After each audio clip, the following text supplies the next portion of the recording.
Class 10। चले, let's finish first flight chapter 3 का part 2, the black aeroplane. So come on, let's get going.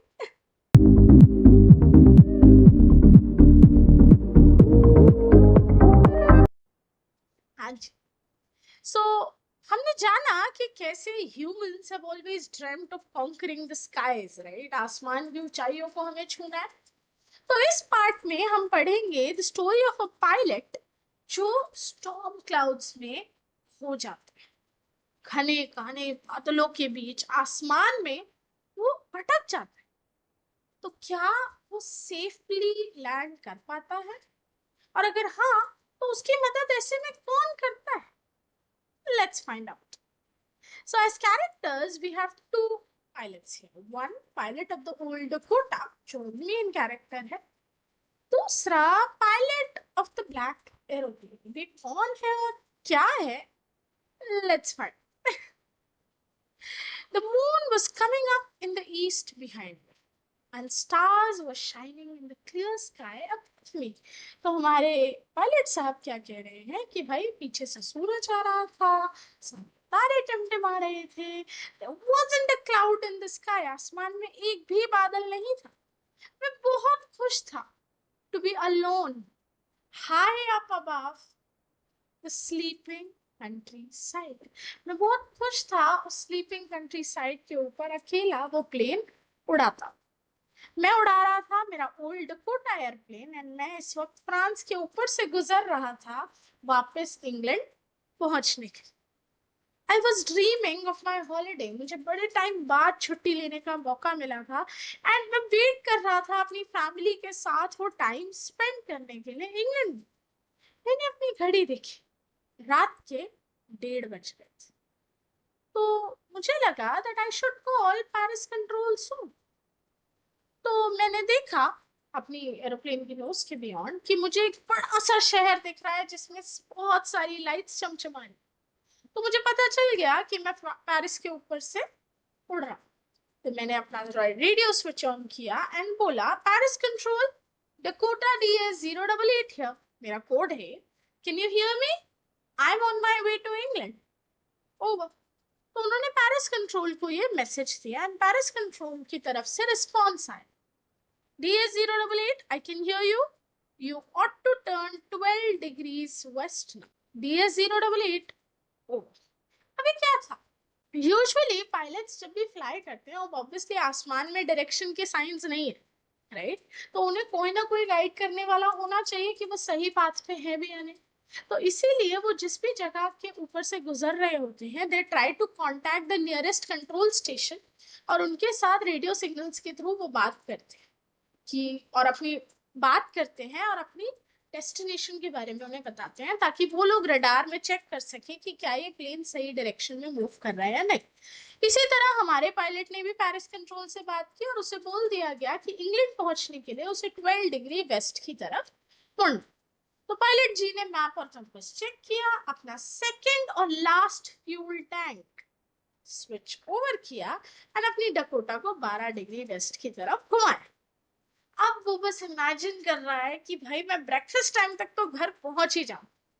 एक good big English breakfast, सब कुछ एकदम सही चल रहा था, एंड बहुत आसान फ्लाइट।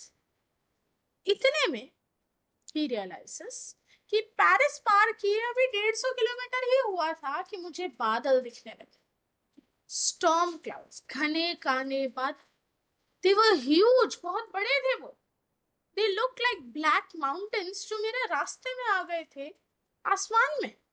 मुझे पता था कि मैं उनके ऊपर से नहीं जा सकता, मुझे पता था मैं उनके राइट या लेफ्ट से मुड़ के नहीं जा सकता, क्योंकि इतना फ्यूल ही नहीं है मेरे पास। तो अब क्या करूं? पेरिस वापस चला जाऊं? मुझे घर जाना है, पायलट सोच रहा है। I wanted that breakfast. तो उसने सोचा, छोड़ो यार, थोड़े बहुत बादल ही तो होंगे, आई टेक दैट रिस्क, मैं रिस्क लेता हूँ। एंड वो ले गया उस स्टॉर्म के बीचों बीच अपने old Dakota. Inside the clouds, everything was black. सब कुछ काला था। It was impossible to see anything outside the aeroplane. उसे एरोप्लेन के बाहर कुछ नहीं दिख रहा था। वो ओल्ड एयरप्लेन अब जंप और ट्विस्ट कर रहा है हवा में। इतने में पायलट का ध्यान जाता है कंपास की तरफ, और उसे अपनी आंखों पे यकीन नहीं हो रहा था। द कंपास वो turning round and round and round, क्योंकि इट वाज डेड। वो काम ही नहीं कर रहा था। बाकी के सारे इंस्ट्रूमेंट्स भी डेड हो गए थे। तो पायलट डर गया, उसने रेडियो से कंट्रोल करना चाहा, बट पैरिस कंट्रोल, वो आवाज लगा रहा है, can you hear me radio पे, but there was no answer. Radio भी डेड हो गया स्टॉर्म में घुस के। अब वो सोच रहा है, I had no radio, no compass, and मुझे दिख भी नहीं रहा है मैं कहाँ हूं। मैं उस स्टॉर्म में खो गया। बट फिर इस सब के बीच उसे दिखी एक ray of hope. In the black clouds quite near me, मुझे एक और एरोप्लेन दिखा। And I was like, hush. उस एरोप्लेन के विंग्स पे लाइट नहीं थी, बट मैं देख पा रहा था कि वो भी मेरे साथ साथ ही चल रहा है स्टॉर्म। मैं पायलट का चेहरा भी थोड़ा सा देख पाया, क्योंकि वो मेरी तरफ ही देख। मैं बहुत शुक्र मना रहा था कि मेरे साथ यहाँ कोई है। उस पायलट ने मेरी तरफ एक हाथ लिफ्ट किया, तो मैंने भी वेव करके इशारा किया कि I can see him. Follow me, he was saying, follow me. वो इशारे कर रहा था कि मेरे पीछे आओ। उसे समझ आ गया था कि मैं खो गया हूँ, एंड वो मेरी मदद करने की कोशिश कर रहा था, मैंने ऐसा सोचा। तो वो अपना एयरप्लेन स्लोली नॉर्थ की तरफ ले आया इन front of my Dakota, and इससे मेरे लिए आसान हो गया उसको फॉलो करना। एंड मैं तो बहुत खुश था कि मैं उस स्ट्रेंज एरोप्लेन के पीछे पीछे चलूं, जैसे एक ओबीडियंट बच्चा अपने पेरेंट्स के पीछे पीछे चलता, क्योंकि मुझे बस उस स्टॉर्म से निकलना था। आधा घंटा बीत गया, लेकिन वो स्ट्रेंज ब्लैक एरोप्लेन सीधा चला ही जा रहा है, चला ही जा रहा है in front of me in the clouds. और अब मेरा डर वापस आ गया, क्योंकि there was only enough fuel in the old Dakota's last tank कि मैं मुश्किल से 5 से 10 मिनट और फ्लाई कर सकती थी। मुझे समझ नहीं आ रहा क्या करूं। बट देन अचानक मैंने देखा कि मेरे सामने वाला प्लेन नीचे की तरफ जा रहा है, और मैं भी उसके पीछे पीछे स्टॉर्म में चलती। Suddenly I came out of the clouds. मैं उन काले काले बादलों से बाहर आया, और मुझे दिखी मेरे आगे 2 long straight lines of lights. Oh my God, it was a runway, एक एयरपोर्ट। मैं सेफ था। मैं इधर उधर देखता हूँ अपने उस दोस्त को देखने के लिए in the black aeroplane, but आसमान में कोई भी नहीं था। There was nothing there. ये क्या हुआ, वो कहाँ गया? The black aeroplane was gone. वो ब्लैक एरोप्लेन जा चुका था। I could not see it anywhere. मैं कंफ्यूज हो गई, ये क्या था। खैर, मैंने तुरंत अपना प्लेन लैंड किया, and I was not sorry कि मैं बस अपने प्लेन से उतर के भागा कंट्रोल टावर की तरफ। मैं वहां गया और वहां बैठी विमेन से पूछा कि मैं कहाँ हूँ, एंड वो दूसरा पायलट कौन था, मुझे उससे थैंक यू बोलना है। वो विमेन मेरी तरफ देखती है और हंसती है। अनदर एरोप्लेन स्टॉर्म में? आज रात तो कोई और एरोप्लेन फ्लाई ही नहीं कर रहे थे, सिर्फ आप ही का प्लेन था रडार पे। एंड अब हमारा ओल्ड कोटा का पायलट हो जाता है कंफ्यूज। अगर आज रात और कोई एरोप्लेन फ्लाई नहीं कर रहे थे, सो हु हेल्प मी? किसने मेरी मदद करी to arrive there safely without a compass और a radio, and without any more fuel in my tanks? ना मेरा कंपास चल रहा था, ना रेडियो, ना मेरे टैंक्स में फ्यूल था। तो मेरी मदद आखिर किसने की? कौन था वो pilot on the strange black aeroplane जो स्टॉर्म में उड़ रहा था बिना लाइट्स के? आखिर कौन था वो? तो चैप्टर तो हमारे लिए ओपन एंडेड क्वेश्चन छोड़ देता है कि कौन था वो। But what do you think, क्या वो गॉड थे?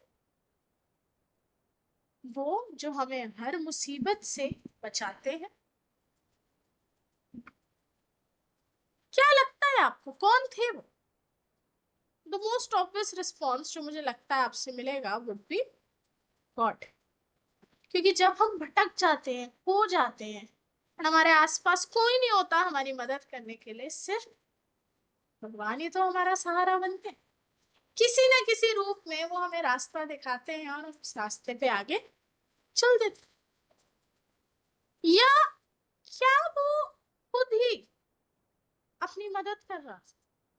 He himself was there. It was his reflection, उसका inner courage या inner faith जो उसे एक मिरर इमेज की तरह गाइड कर रहा था कि उसे कहाँ और कैसे जाना है और अपने आप को इस मुसीबत से बाहर निकालना।